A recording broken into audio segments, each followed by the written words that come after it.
Well, I appreciate the opportunity to be here. It is nice to get away from Capitol Hill, if only for a few minutes. But as mentioned, I have a long-term love affair with Africa. It started a long time ago when I was just a kid. I remember we had a consultant on our ranch. I grew up on a ranch in northern Arizona. I have 10 brothers and sisters. I have 69 first cousins on my father's side alone. I grew up in the town of Snowflake, named after my great-great-grandfather, William Jordan Flake, and then a family named Snow, and serious. So when they say, everybody thinks it's because it does snow there. It does snow in Arizona some places, but it is a combination of the two Flake names. But people say that Congress's popularity is down to paid staff and blood relatives. I plan to ride that blood relative popularity for a long, long time if I can, with a big family there. In fact, growing up in Snowflake with the name of Flake, I never knew that Flake was a pejorative term until I left town. And when I came here to actually do an internship in 1987 for Dennis DeConcini, a Democrat. I've had to purge that from my record ever since as a Republican. But during that time, I went to a reception, and it came up in conversation that I had with somebody that my name was, that I had come from Snowflake. The person I was talking to knew that I came from Snowflake, but he didn't know my name was Flake. And it turned out he knew somebody from Snowflake. He couldn't recall the name. He struggled for a long time, and I thought I'd narrow it down. I said, "Was this guy a Flake?" And it was an innocent question at the time. He said, "No, he seemed pretty normal to me." So that was my introduction to it was going to be a long life. So I figured after all, if there's one other place where there are a lot of Flakes, and that's in Congress. And so it turned out to be a good transition when it happened. But as a kid growing up on the ranch, we had a ranch consultant from Rhodesia back in the 70s. He had actually been exiled. He was a liberal member of parliament there, but he was also a game warden, and he told stories of flying his plane so low that the giraffes would look down on him. And it just was fascinating to me as a kid growing up on a dry, dusty ranch in Arizona. And I always dreamed of going to Africa. I then was called to serve there as a missionary in the country of South Africa, and then also Zimbabwe as well. And that just whetted the appetite. 7 years later, returned, as mentioned, to the country of Namibia, and was there when Namibia received its independence. Long awaited, and I was there for that year, April 89 to April 90. And for a political junkie, there's no better fix than that, to be in a country when it has its first elections and writes its constitution. It was just a wonderful experience. Ever since that time, African affairs have captivated my interest, and it's been particularly gratifying to see so many African countries, like Liberia, make great strides toward freedom after years of terrible and prolonged strife. And those strides benefit not just the countries that are involved, but also the economy and the security situation of surrounding countries, and really all nations around the world. I think everybody here agrees, that I know that everyone here agrees, that we can't allow a deadly epidemic like Ebola to lay waste to the progress that a country like Liberia has made, nor can we allow it to prevent Liberia from building on the hard-fought progress that it has made. Now, and as we work to bring this outbreak under control, our collective challenge has to be to ensure that this never happens again. The global nature of the Ebola threat at first led many to presume that the World Health Organization would stop the outbreak dead in its tracks, that it could do so on its own. But to describe the response of the WHO to this disaster as lacking would be very charitable. Director General Margaret Chan said, quote, "Like the rest of the world, WHO was slow to respond to the outbreak. But WHO is not the rest of the world. That's like me saying, like the rest of the country, the Senate failed to pass legislation this year." That's our charge. That's our duty. That's what we should do. That's an excuse the WHO cannot or should not get away with. Some have suggested that a reformed World Health Organization with a more robust budget would be our strongest line of defense and the defense against future outbreaks of diseases like Ebola. To be sure, WHO is in dire need of reform. While the first cases of the highly contagious disease were reported in December of 2013, it wasn't until August of 2014, and after the deaths of more than 1,000 Africans, that the organization declared the Ebola outbreak to be a global emergency. Think of that, not until August. WHO leadership knows that it's under fire. Later this month, it'll convene a special session of the Executive Board to examine the response to the Ebola outbreak and consider steps to avoid a repeat occurrence. I commend the WHO for recognizing its weak performance, and I believe additional scrutiny is certainly warranted. However, if past is prologue, I'm not confident that reforms will have any positive effects on future epidemics. After all, regulations in place in 2005 required WHO members to report outbreaks of dangerous diseases, and that, as we know, didn't seem to work this time around.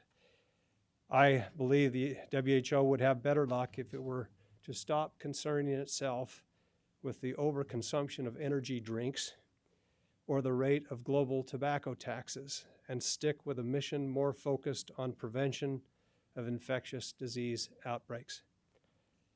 And while the WHO charts a path forward with internal reforms, it's imperative that the United States continue to demonstrate leadership.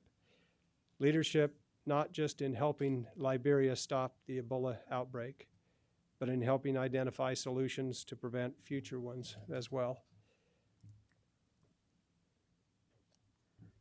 Let me repeat. The response of the United States to the Ebola outbreak demonstrated once again that no international organization is a substitute for American leadership. Now, there's been a lot of talk of strengthening Liberia's health system. Before the outbreak, health systems in Liberia had, in fact, improved from their post-war state. Minister Moore and I spoke about that yesterday in my office. However, they were clearly not up to the task of defeating a deadly infectious disease that had never before been seen on the streets of Monrovia.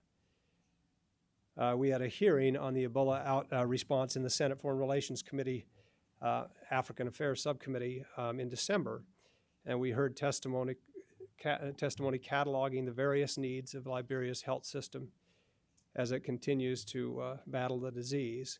Not surprisingly, every witness made clear that a first-rate health system is necessary to make sure that an outbreak of this scale never happens again. And while it is essential for the United States and partner countries to provide Liberians with what they need right now to address the epidemic, that model is not economically sustainable. Nor will this model support the kinds of preventive solutions that will head off similar scenarios in the future. We need something different. Simply put, the kind of health system necessary to address outbreaks while managing other problems can only be sustained by the Liberians themselves. And beyond short-term donations from willing nations to handle the present crisis and coordination from countries like the United States and organizations at the UN, the only way to achieve this is to make sure that economic progress continues in Liberia in the face and in the wake of this deadly disease. Helping facilitate sustained economic progress in Liberia should be one of the primary focuses of the United States government as it looks to address and prevent future outbreaks of this nature. There is no substitute for sustained economic growth. As the cost of doing business in Liberia skyrockets and as the effects of these costs begin to cascade, the public sector needs to do its part to create an environment where the private sector not only survives, but thrives. This will not be easy. Liberia and other countries in the region have been experiencing economic growth in excess of 5% a year. Such growth has fallen victim to Ebola. The World Bank expressed concern a while ago that Ebola might wipe out years of economic growth in the affected countries because of border closures and decreased regional and domestic trade and production and job losses. And let me just say, as bad as it is in terms of economic growth in the economy, it could have been worse had some countries followed the advice of some to shut down air travel completely. And I want to commend the Obama administration for resisting those calls from many quarters. And I want to thank those in this room and elsewhere who consistently ask for another path, realizing that we could manage this without going to those measures. Can you imagine trying to rebuild those economies when you're still trying to get out of complete air travel bans and the like? And so that's one thing that I'm glad we didn't go further on. At a minimum, foreign assistance from donor governments like the United States needs to be targeted to returning Liberia to a period of sustained economic growth. Minister Moore and I spoke about some of these measures in my office yesterday. We need to ensure with whatever aid that we provide that we involve private sector partners, those who can continue and sustain this activity after these projects are completed. And we want to make sure, and I will make sure, that our aid is geared in that way. We also need to ensure that a lot of the funding that has been programmed, where we have made progress more quickly than we thought, that we act nimbly to reprogram those funds, if need be, to areas that are more dire. And as I mentioned, there is no more important task than rebuilding the private sector, making sure the private sector can move forward in Liberia. I've often been critical of the way some of our foreign assistance is obligated, but used in the right way, particularly when oriented towards supporting long-term goals of economic progress. Foreign aid is one of the most important tools that we have to affect positive change outside of our own borders. Now, among the benefits, investing in the viability of the Liberian economy will create conditions that can lead to a top-notch health infrastructure capable of managing infectious diseases before they become outbreaks. Again, when you have a thriving economy, when you have a growing economy, you can do the other things that you need to, including standing up sustainable health facilities and infrastructures that can deal with future outbreaks. We will also need to facilitate trade and investment in this area of the world that has so much to offer. And as the incoming chairman of the Subcommittee on African Affairs, I look forward to taking up this challenge in the months ahead. We're fortunate. The Africa Affairs Subcommittee has always been a bipartisan effort.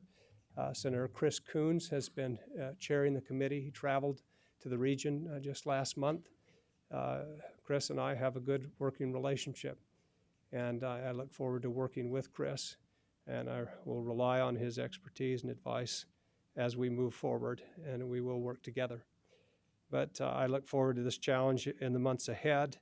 I look forward to hearing the results of this conference. I wish I could stay and listen to more of what's going on here today, but I really anticipate getting to work on what's going on in West Africa, and in particular in Liberia.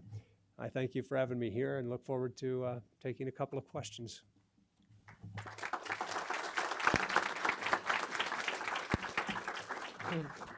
Thank you very much, Senator Flake. I think it really is important that you are here, and we'll take the liberty of quoting you back to yourself in the forthcoming months. I'd like to quickly introduce my wonderful colleague, Amanda Glassman, who's a fantastic economist and the director of our Global Health Policy Program, who will manage some questions on your behalf. Amanda. Thank you very much. Okay, we're going to take 3 questions. Can you please say your name and where you're from, and then we'll package them all together and turn them over to the senator. Middle of the center.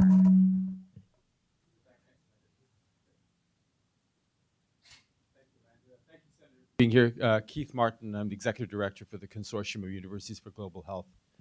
I wonder if the committee would actually take on the challenge of using the infrastructure that exists right now and building on it to develop the long-term primary care, public health, and access to surgery that is needed to be able to address this challenge.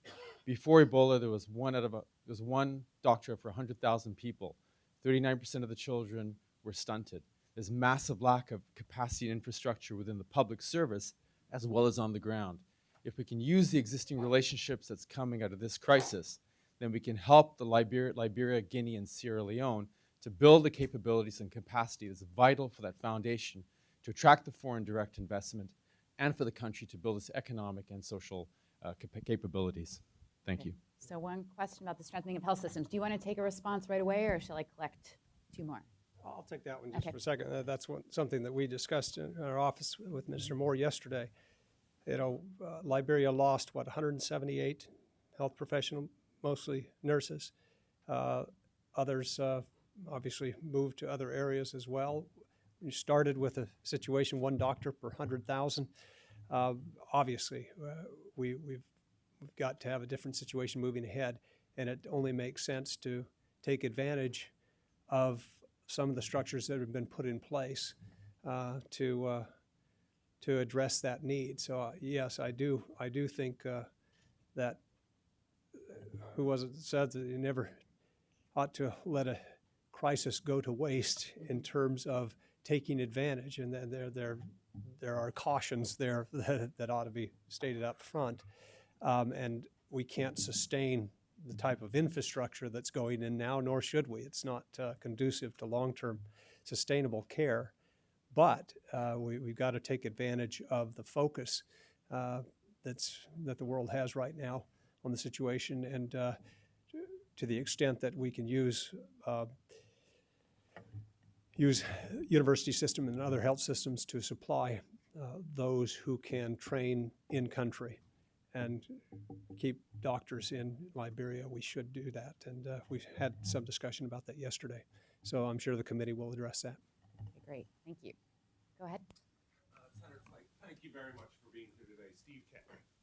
Senator Flake, thank you very much for being here today. Steve Cashin with Pan-African Capital. We're one of the leading investors in Liberia and the first American investor in after this administration. We're very excited about the focus of the U.S. and couldn't agree with you more as it relates to the importance that the U.S. had in terms of resolving this situation, as well as the efforts to bring about peace in Liberia over the last 15 years. Has there been any consideration given to the idea of establishing an enterprise fund or a similar type of fund to trigger growth within the key growth areas of the economy? There's been a lot of investment in the oil sector. There's been a lot of investment in the mining sector, a lot of investment in agriculture. All of these areas need a reboot in order to really take off. Has the U.S. considered looking at a pool of capital that would invest in private sector growth, specifically targeting those companies that have invested and are willing to continue to invest? Well, I think it's an excellent idea. Obviously, for any of the industries that you've talked about to move forward, you've got to have the infrastructure in place, particularly transport to the ports in terms of trade.